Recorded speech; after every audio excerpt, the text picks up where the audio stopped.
हमने cloning vector पढ़ा। अब क्लोनिंग वेक्टर्स ना बहुत टाइप के होते हैं, तो बहुत छोटा सा है, जल्दी से मैं इसे समझा देती हूँ, फिर आएंगे हम अपने मेन जो चीज़ें हैं, मेन टॉपिक्स लाइक ओआरआई क्या होता है, सिलेक्टेबल मार्कर्स क्या होता है, PBR 322 का पूरा स्ट्रक्चर बहुत अच्छे से समझाऊंगी मैं, ठीक है।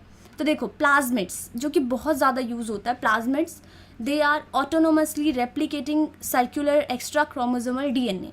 तो अगर किसी सेल के अंदर पता होता क्या है, एक तो खुद का उसके पास अपना न्यूक्लियो मतलब जो DNA है वो खुद का है, ऊपर से इनके पास ना एक एक्स्ट्रा रेप्लिकेटिंग ना सर्कुलर एक्स्ट्रा होता है, मतलब एक एक्स्ट्रा क्रोमोसोमल DNA भी होता है जो कि ऑटोनोमसली रेप्लिकेटिंग होता है, मतलब खुद ही रेप्लिकेट कर सकता है, जिसको बोलते हैं हम प्लाज्मिड, ठीक है। तो ये भी एक तरीके का वेक्टर ही हो ना। वेक्टर की क्या होती हैं, जो अगर मैं बोलूँ वेक्टर्स क्यों लेते हैं हम, क्योंकि वो जाके रेप्लिकेट कर पाते हैं। तो प्लाज्मिड भी तो खुद ही रेप्लिकेट कर पा रहा है, तो हमने इसको भी एज अ वेक्टर ले लिया। बस ये देखना है कि जो प्लाज्मिड था, one of the earliest commonly used cloning vector is the PBR 322। अब देखो एग्जाम में आता है कि क्या ये आर्टिफिशियल है या फिर नेचुरल है। दो टाइप के होते हैं। एक तो हमने ना बैक्टीरिया होते हैं, तो बैक्टीरिया के अंदर प्लाज्मिड था, मैंने इसको निकाल लिया, तो जिनका नाम मान लो कुछ भी हो सकता है, मैं ऐसे लिख रही हूँ लाइक आप मैं बता देती हूँ, जैसे PB ऐसे कुछ भी मैंने ले लिया। तो लेकिन कुछ होते हैं आर्टिफिशियल, लाइक लोगों ने ना उसको तोड़ कर हर जगह से कुछ ना कुछ अपना खुद से ऐड कर करके उसको बनाया है। अब वो खुद से ऐड करके क्यों बना रहे हैं वो भी हम पढ़ेंगे, ठीक है। तो सबसे पहले ये बताना है कि जब जो PBR 322 था ना, वो एक आर्टिफिशियल प्लाज्मिड था। लोगों ने उसमें बहुत सारे रिस्ट्रिक्शन साइट्स ऐड किए कि चाहे मैं हिंद 3 से काटूँ, मेरी मर्जी है, उसका भी साइट प्रेजेंट होना चाहिए।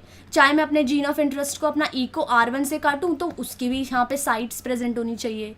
तो लोगों ने ना ऐसा अपने आप को, ताकि मैं यूज़ करूँ चाहे कोई सा भी एंजाइम, अगर मान लो उस वक्त मेरे पास हिंद 3 नहीं हुआ, ठीक है, तो मैं कुछ ना कुछ तो जुगाड़ लगाऊंगी, लाइक मैं अपना ECO R1 यूज़ कर लूँगी, लेकिन मुझे काटना तो पड़ेगा ना। अगर मुझे बहुत नीड है, मुझे इस जीन ऑफ इंटरेस्ट को अपने वेक्टर में डाल के जल्दी से रेप्लिकेट कराना है किसी पर्पज़ से, और मेरे पास हिंद 3 नहीं है क्योंकि उसके पास हिंद 3 वाला ही यहाँ पे प्रेजेंट था, रिस्ट्रिक्शन साइट था, तो क्या करूँगी मैं।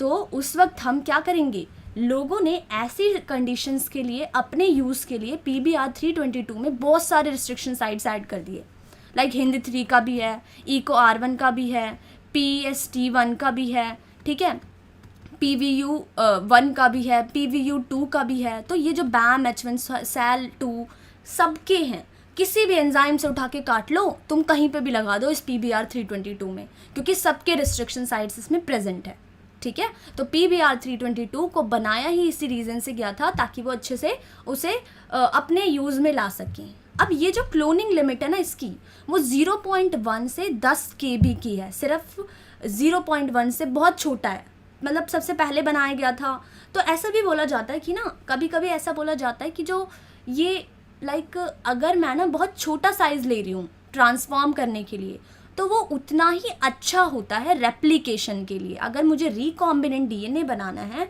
तो चाहे तुम जितना छोटा स्मॉल DNA लोगे ना, लाइक तुम्हें अगर इतना छोटा सा रेप्लिकेट करवाना है तो वो बहुत अच्छे से हो जाएगा।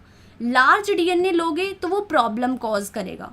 इसीलिए बोला जाता है कि लाइक अगर तुम्हें कोई रिकॉम्बिनेंट DNA बनाना है तो वो इन्वर्सली प्रोपोर्शनल होता है साइज़ के, DNA के साइज़ के। अब इन्वर्सली प्रोपोर्शनल का क्या मतलब है कि अगर मैं यहाँ पे स्मॉल लूँगी तो इट मीन्स बहुत अच्छे से रिकॉम्बिनेंट DNA बन गया, अगर मैं लार्ज लूँगी तो वो अच्छे से नई फॉर्मेशन हो पाएगी उसकी, ठीक है। तो सबसे पहले इसकी क्लोनिंग लिमिट देख लीजिए कि सिर्फ 0.1 से लेकर 10 KB तक ये क्लोनिंग लिमिट होती है, इसकी सिर्फ इतना ही क्लोन कर सकता है ये। फिर हमारे पास दूसरे वेक्टर्स होते हैं बैक्टीरियोफाज। अब ये bacteriophage used for cloning are the जैसे लैम्डाफाज और M13 फाज। ये अगर पूछा जाए तो प्लीज़ इसको याद रखिएगा। तो इसका भी वही है कि साइज़ तो इसका बहुत बड़ा है, लाइक 48,502 बेस पेयर्स का साइज़ है इसका, बट किसी काम का नहीं है।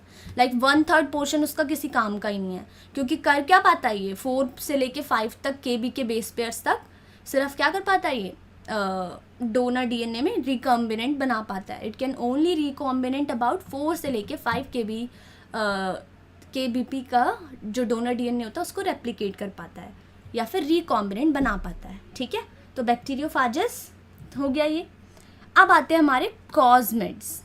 कॉस्मिड्स, द साइज ऑफ कॉस्मिड्स है 7900 करके कभी करीब कुछ होता है बेस पेयर्स, और इसकी क्लोनिंग लिमिट थोड़ी सी ज़्यादा होती है, 30 से 50 KB तक होती है, ठीक है।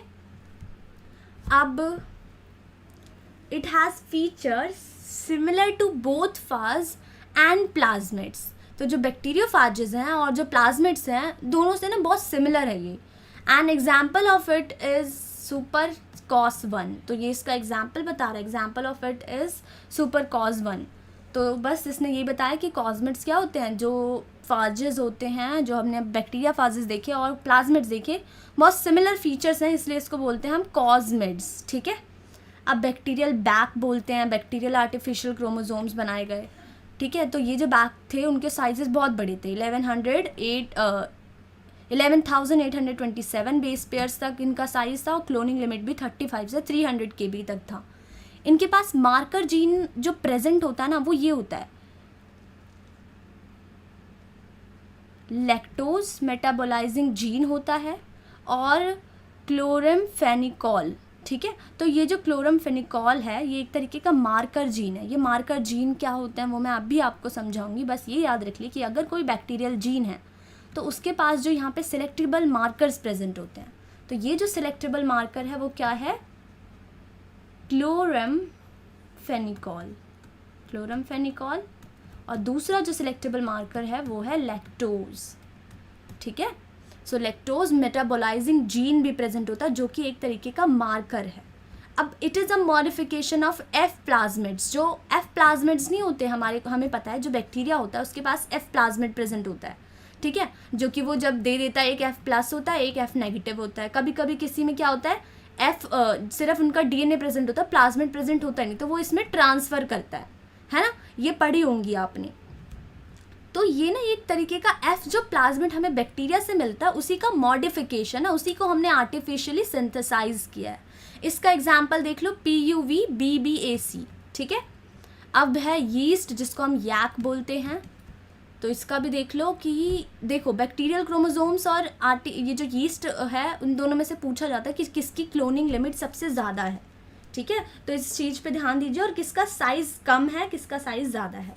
तो देखो इसकी कितनी है 100 से लेके 1000 KB तक इसका क्लोनिंग वेक्टर की जो लिमिट है क्लोनिंग करने की, और इसका साइज़ कितना है 11,400, इसका साइज़ कितना है 11,827, ठीक है। मार्कर्स जो होते हैं बिल्कुल is similar to that of yeast. जो ईस्ट के अंदर मार्कर्स प्रेजेंट होते हैं उसी की तरह इसमें आर्टिफिशियल क्रोमोसोम्स में प्रेजेंट होते हैं। इट इज़ आर्टिफिशियल, ऑब्वियस सी बात है, यैक ईस्ट आर्टिफिशियल क्रोमोसोम्स है तो आर्टिफिशियल है, एंड हैज़ ईस्ट सेंट्रोमियर भी प्रेजेंट होता है which is isolated from the Saccharomyces cerevisiae. जो हमारा ईस्ट होता है उसी से आइसोलेट हुआ है।